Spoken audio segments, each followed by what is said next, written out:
મિત્રો, દિવાળીનું ટાણું છે અને ઘરમાં સાફ સફાઈ ચાલી રહી છે. મારી પત્ની સાફ સફાઈનું કાર્ય કરી રહી છે અને ઊંઘ નથી આવતી, તો મને થયું કે લાવો થોડી વાત કરીએ હૃદયની ચોવીને ના દંભના પાખંડ. તો મિત્રો, ગુજરાતના જેટલા યુવા હૃદય સમ્રાટ કરિશ્માથી લોકપ્રિય યુવા નેતાઓ છે, એમાં મને જેટલા ગોપાલ ઇટાલિયા પસંદ, જેટલા રાજુ કરપડા મારા આત્મારામ, જેટલા ચૈતર વસાવા મારા હૃદય સમ્રાટ, એટલા જ મને અલ્પેશજી ઠાકોર પણ પ્રિય. અત્યારે નહીં એટલા બધા, પણ ભાજપ પ્રવેશ પહેલા અલ્પેશજી ઠાકોર નિશ્ચિત મારા હૃદય સમ્રાટ હતા. જે ચેતનાનો સંચાર ગોપાલ ઇટાલિયાએ કર્યો છે, જે નવચેતનાનો સંચાર ચૈતરભાઈ, અને જુઝારુ યુયોત્સુ આક્રમક વૃત્તિથી જે રીતે રાજુ કરપડા લડી રહ્યા છે, આ બધા જ પ્રકારના ગુણો અને મનોવૃત્તિ અલ્પેશજી ઠાકોરના ભાજપ પ્રવેશ પહેલા અલ્પેશજીમાં પણ જોવા મળતી હતી. મિત્રો, આ પ્રદેશમાં જ્યાં હું વસું છું, આસપાસના ગામડાઓમાં ઠાકોર સેનાના યુવાનો બાઇક રેલી લઈને આવતા અને જય માનતા હતા, જય ક્ષત્રિય સેના, જય ઠાકોર સેનાના સૂત્રો ગુંજતા હતા. અને દારૂબંધી કરવા માટે, સમાજ સુધારણા કરવા માટે એ યુવાનોની જે કટિબદ્ધતા હતી, અને અલ્પેશજીનો જે સતત પ્રવાસ રહેતો આખા ગુજરાતમાં, અને કાળી કોળી ઠાકોર ક્ષત્રિય સમાજના ઉત્થાન માટેની જે એમની તીવ્રતા હતી, સ્વાભાવિક છે હું અને ઠાકોર સમાજના યુવાનોના પણ હૃદય સમ્રાટ હતા, ગુજરાતના યુવાનોના હૃદય સમ્રાટ હતા.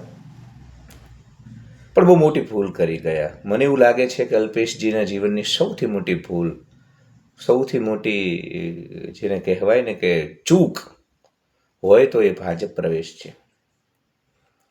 કેમ કે આખલાઓ, આપણને ખબર છે કે આખલાઓ જ્યારે આમ ફરતા હોય ત્યારે આમ ગમે એને ભેટી મારે, એવા આક્રમક હોય. આખલાથી સૌ ડરે, પણ જેવું એમનું ખસીકરણ કરી નાખવામાં આવે, એમને બળદ બનાવી દેવામાં આવે, ત્યારબાદ બળદ પછી બિચારા એક જ લીટીમાં દિશા નિર્દેશ કરવામાં આવે, એમાં આગળ ઊંચી કરી અને ચાલ્યા કરે.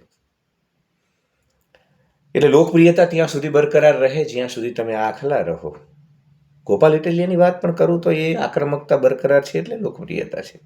ચૈતરભાઈ, રાજુ કરપડા બધા જો બીજા બધા જે મંત્રીમંડળના નેતાઓની જેમ ચાસણી જેવી સુગર કોટેડ વાતો કરશે ને ગલગલિયા થાય એવી મીઠી મીઠી વાતો કરવા લાગશે, અને અહિંસાની ને બધી સુફિયાણી આદર્શ સિદ્ધાંતોની વાતો જે દિવસે કરવા લાગશે, ત્યારે એમની પણ લોકપ્રિયતા નહીં રહે. અને યાર, તમે ઠાકોર કોળી ક્ષત્રિય સમાજનું પ્રતિનિધિત્વ કરતા હોય અને તમે યાર આવી ભૂલ કરો ભાજપ પ્રવેશની. સાહેબ, આખા ગુજરાતમાં 50% જેટલી જેની વોટ બેંક છે, 40થી 50% વચ્ચે આંકડો છે, પણ 50% જ ગણો ને, લમસમ મોટો મોટો આંકડો, રાઉન્ડ ફિગર. તો જેની આટલી મોટી વોટ બેંક હોય, જે લોકો ગુજરાતના મુખ્યમંત્રી બનવા સક્ષમ હોય, એવી જ્ઞાતિમાંથી આવતા હતા, એ સમાજનું એ પ્રતિનિધિત્વ કરતા હતા. અને એ આ શરણમ ગચ્છામી. હવે શરણમ ગચ્છામીમાં તો એવું છે ને, સ્વરૂપજીને ઠાકોરને જીતાડવા માટે થઈને અલ્પેશજીએ રાત દિવસ એક કર્યા, ચંપલ તોડી નાખ્યા, પણ જ્યારે જ્યારે મંત્રીમંડળમાં સ્થાનની વાત આવે છે ત્યારે ત્યારે બાદબાકી. આ વખતે પણ બાદબાકી કરવામાં આવી. મને દુઃખ થયું. હું તમને કહું, મને જયેશ રાદડિયા, CJ ચાવડા, અલ્પેશ ઠાકોર, આ લોકોનું જે પત્તું કપાયું મંત્રીમંડળમાં, મને વ્યક્તિગત દુઃખ થયું. કેમ કે ઠીક છે, બીજા બધા કરતાં અલ્પેશજી બરોબર હતા, પણ આ લોકોને પેલું આંગળી ઊંચા કરે એવા કયા ગરા. અને આ વખતે તો ખરેખર યાર બહુ ખતરનાક એક ટ્રેન્ડ સેટ કરી રહ્યા છે ભાજપવાળા, એમનું શીર્ષ નેતૃત્વ, એમનું હાઈકમાન્ડ, કે જે કયાગ્રા હોય, આંગળી ઊંચી કરે એવા હોય, એ કહે રાત તો રાત ને દાડો તો દાડો, એવા જ લોકોને મંત્રી. એટલે મતલબ આ લોકો સંદેશ આપવા માંગે છે કે જો આડા અવડા થયા તો ગયા સમજજો, ધોળા આવી જશે ને વાળ ખરી જશે, પણ મંત્રી પદ નહીં મળે. એટલે જયેશ રાદડિયા જેવા યુવાનને એ સહકારી ચૂંટણી વખતે આપણને ખબર છે સૌને કે એમને થોડુંક બંડ પોકાર્યું હતું, આંખ બતાવી હતી, અને જરૂરી હતું, એમનું પોતાનું રાજકીય અસ્તિત્વ ખતમ થઈ જાય એમ હતું. એટલે એનું ફળ એમને આપવામાં આવ્યું, એમની બાદબાકી કરવામાં આવી. એટલે અલ્પેશજી, મને યાદ આવ્યું અત્યારે, બસ મારા વિચારો એમ જ કે ભાઈ મેં જોયા છે એમને જ્યારે માત્ર ઠાકોર કોળી ક્ષત્રિય સમાજના આગેવાન હતા, કોઈ પક્ષમાં નહોતા. એ વખતે યાર એ માણસની લોકપ્રિયતા અહીંયા આવે આમ તો જુઓ તો 500 બાઇક તો આવકારવા માટે જાય, અને હૃદય સમ્રાટ હતા, કરિશ્માથી નેતા હતા, અને આજે છે. એની અંદર તો તાકાત છે, તત્વ છે, પણ એ થોડુંક સત્તા લુલુપતામાં અને થોડી ઉતાવળ કરી ગયા. યાર, તમારી જોડે આવડો મોટો સમાજ હોય, તમારી જોડે આવડો મોટો સમાજ હોય, 50% આસપાસ તમારી વોટ બેંક હોય, તમે આમે રાજા છો, તમે તમારા કુકડે જ ગુજરાતની સવાર પડે. એટલે થોડોક સમય જો સંયમ રાખ્યો હોત, ધીરજ રાખી હોત, તો કોળી ઠાકોર ક્ષત્રિય સમાજના હૃદય સમ્રાટ જે યુવાનો અથવા આગેવાનો છે એમને ક્યાં કોઈ આ લોકોના પદ ના પડે, આ લોકોના મંત્રીમંડળના મંત્રી પણ ના પડે.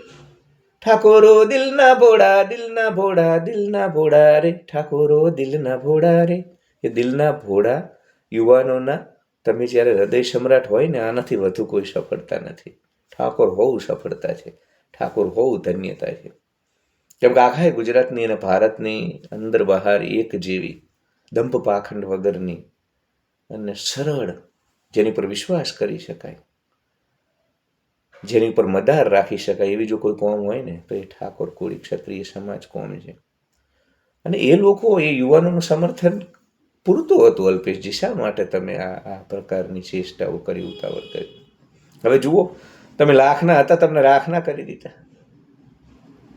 અને મને વ્યક્તિગત બહુ અફસોસ, કેમ કે મેં જોયો છે એ કાળ, અલ્પેશજીનો એ કાળ મેં જોયો છે. અને આજે મને એમ થાય કે અલ્પેશજી એક મંત્રી તરીકે ઘણું બધું સારું કાર્ય કરી શકે. એ હોશિયાર છે, એ ધીરગંભીર છે. તો બસ આજ કહેવું હતું મારે કે યાર, આ લોકો ભયંકર પ્રકારની તાનાશાહી લાવી રહ્યા છે. ચીનને પણ શરમાવે તેવી તાનાશાહી. લોકશાહી તો બચી નથી. તમે સાહેબ એમના કયાગ્રહ હોય તો, અને તો જ, નહીં તો તમે ગમે એટલા ટેલેન્ટેડ હોય, તમારી પાછળ ગમે એટલી વોટ બેંક હોય, એ વોટ બેંકને તો સાચવી લેશે. સ્વરૂપજીને બનાવી, અન્ય કોઈ બીજા એક બે ઠાકોર સમાજના લોકોને પ્રતિનિધિત્વ આપી, પેલા બોરસદના કોઈ સોલંકી, પણ તમારો છેદ ઉડાડી દેવામાં આવશે. તો હૃદય થોડું દ્રવિત હતું, એટલે આ વાત તમારી સાથે શેર કરી. ધન્યવાદ.